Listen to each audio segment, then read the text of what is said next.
Are you getting an English Bulldog puppy, but you're not really sure when they're allowed outside? Well, we have the perfect video for you.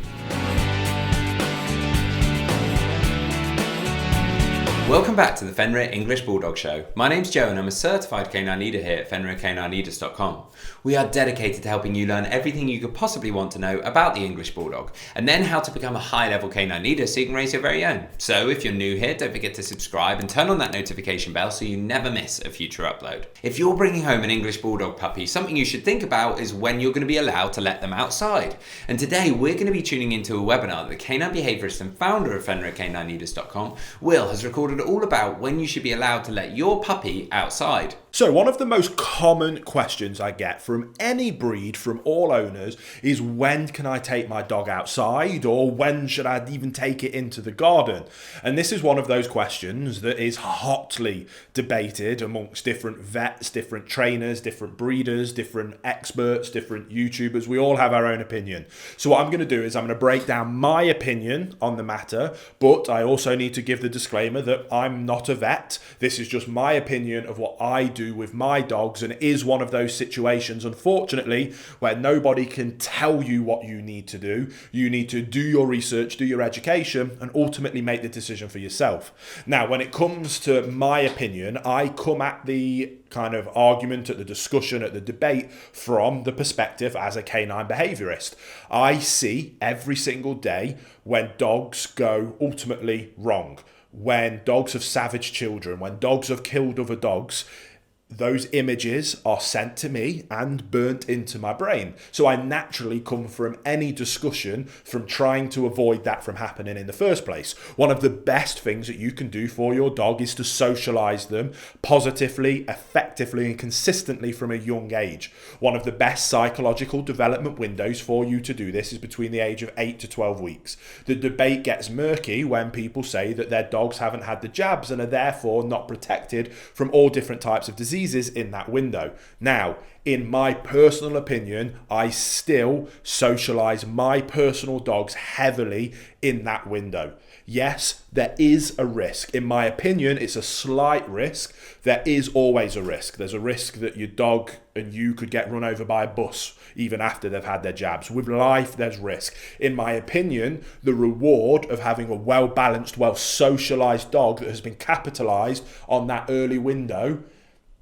is more important than the risk associated with them picking up any kind of disease. But yes, the risk is there. Hey guys, if you want perfect puppies, like all my mates here are, and you're interested in how it is that as a professional canine behaviourist I go about raising and training perfect puppies, I have a completely free course that I think you might be interested, called The Principles to the Perfect Puppy. There'll be a link down in the description box below. It is completely free of charge and you can go and check it out right now, so I can't wait to see you over there. Now, I always advocate that you take any necessary precautions as possible. When it comes to your garden, for example, that is an environment that you can control heavily. In the weeks and months leading up to getting your puppy, do not let other dogs into your garden that haven't been well vaccinated. If you live in an area where maybe you get foxes or different animals come and they do number ones and twos in your garden, yes, then maybe you have an issue and you need to be more cautious and more careful, but that is where constant vigilant monitoring and controlling of your dog's environment helps you to ensure that you minimize the risk wherever possible. When you're out socializing your dog, don't take them to places where you know there might be dogs off lead that have done a number one or number two, which is the most common way for them to pick up many of these diseases, that they can sniff, lick, eat, that kind of horrible thing that puppies can and will do. Minimize that risk as much as possible is what I personally choose to do. Now, it isn't just me that shares this thought. I'm about to read you a quote from the American Kennel Club's website. For this reason, the American Veterinary Society of Animal Behavior recommends that puppies be socialized before vaccine series is complete.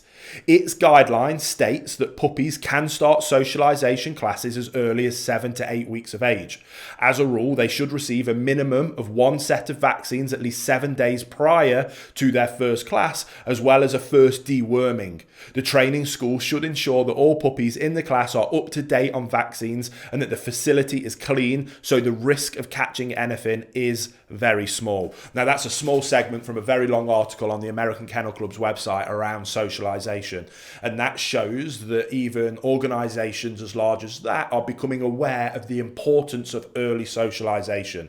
So my personal opinion, I'm not a vet, I'm a behaviourist and a trainer. My personal opinion is that socialising your dog early is of critical importance. And I personally believe that owners have a responsibility to socialise their dogs as efficiently and as effectively as possible, whilst minimising any risks wherever possible. Now, again, I can't tell you to do that. I can simply tell you that that's what I personally believe, and it's your choice. It's your responsibility to go out. There's going to be people that will say, never let your dog out of the house for the first 12 weeks. Go and listen to them, listen to what their reasons are, and make the decision for yourself what you do. My personal opinion, get out there and socialise your dog as much as you can, or at least that's what I do. I hope that helps. I hope that my 2 cents helps you make an informed decision of the best approach for you and your dog. But put the work in, get out there, become a high-level canine leader, and you'll raise perfect canine companions. There you have it, guys. Some really useful information from Will there, all about when you should be allowed to let your English Bulldog puppy outside. I really hope you enjoyed today's video. If so, get involved in the comments down below, as we would love to hear from you. Don't forget to subscribe and turn on that notification bell, as we have 2 dedicated videos coming out every single week. So I can't wait to see you in the next episode of the Fenrir English Bulldog Show.